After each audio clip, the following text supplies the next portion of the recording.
This is Channel 1 with Noelle Chan and Kylie Walter giving you the latest news and updates. Next up, goats with silk powers. It all started with Randy Lewis, a professor of molecular biology at the University of Wyoming. As quoted by the National Science Foundation, with help from the National Science Foundation, Lewis and his team have figured a way to put the spider silk making gene into goats. And here with us today is Randy Lewis, the founder of Silk Powers for Goats. So Randy, tell us how it all began. I've always been fascinated with arachnids. They are amazing creatures. Between their 8 legs and unique behaviors, it's all very interesting. Though my favorite feature of all is their ability to produce such a strong web. Why is this relevant to us humans? Last time I checked, this was all sci-fi. Well, this is where the goats come in. See, spider silk is the strongest fiber naturally made and known to man. The silk can help with many human needs. You see, spider farms are basically useless to us. When all crammed into a small place, the spiders have a tendency to demolish each other and fight to death. See, not so good. But goats, however, are used to living in contained areas and are often used on farms. We needed an animal just like this to do our procedure on. It was a perfect fit. Okay, but how does this actually work? Do you breed a spider and a goat? Because that doesn't sound too pretty. No. It all goes down to the basic genetics. First, we discovered that the dragline silk is the strongest kind of silk because that is what the outside of the web is made of. It provides a frame for the spider web. So we decided to target this specific gene. As said by myself, they make 6 different kinds of silk and a kind of glue. We know in particular there is a silk called dragline silk. That's what they use to make the framework of a web. That's the one that most people are interested in.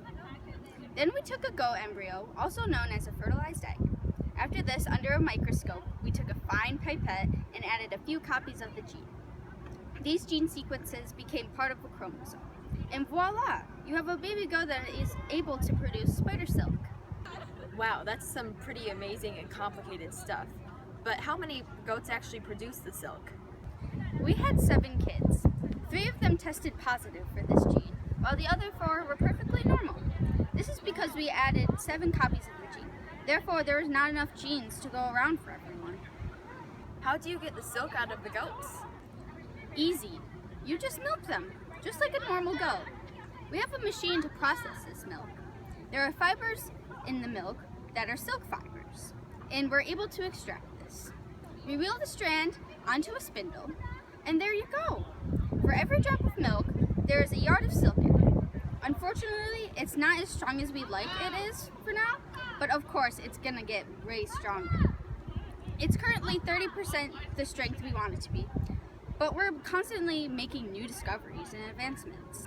You said earlier that they had many good uses. What are those and how do they help us? Well, one way that they're useful is for many medical procedures.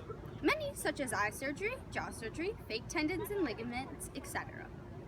This could also help with jaw surgery for veterans coming home. But they mainly help with stronger sutures.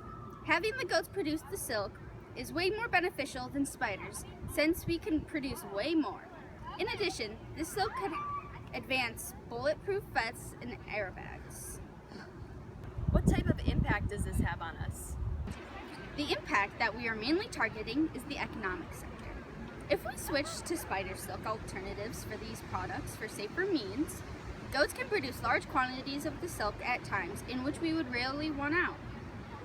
It may replace many current ways and materials used in surgery, which may not be too good for them, but still it's a better alternative for the long run. I need to ask, have there been any concerns concerning this topic? Yes. In fact, there have been concerns for the health of the goats. After all, they don't normally produce spider silk. Luckily, we have not noticed any health problems with these transgenic goats, but we have been keeping a very close eye on them. As said by the National Science Foundation, so far, Lewis has not seen any differences in the health, appearance, or behavior in transgenic versus the regular goats. Also, there have been concerns about how there is not enough research involved with these goats. But I assure you that we are doing as much research as we can before we release anything involving the silk produced by the goats. Any last thoughts for the audience? Overall, I want everyone to know that we're really just trying to better the economy by bringing in another reliable material, and we can only do it for the better of the humankind. It's for the sake of science. We take into account the people's concerns, and we only want to thank you for listening. Thank you for being here. Thank you for having me.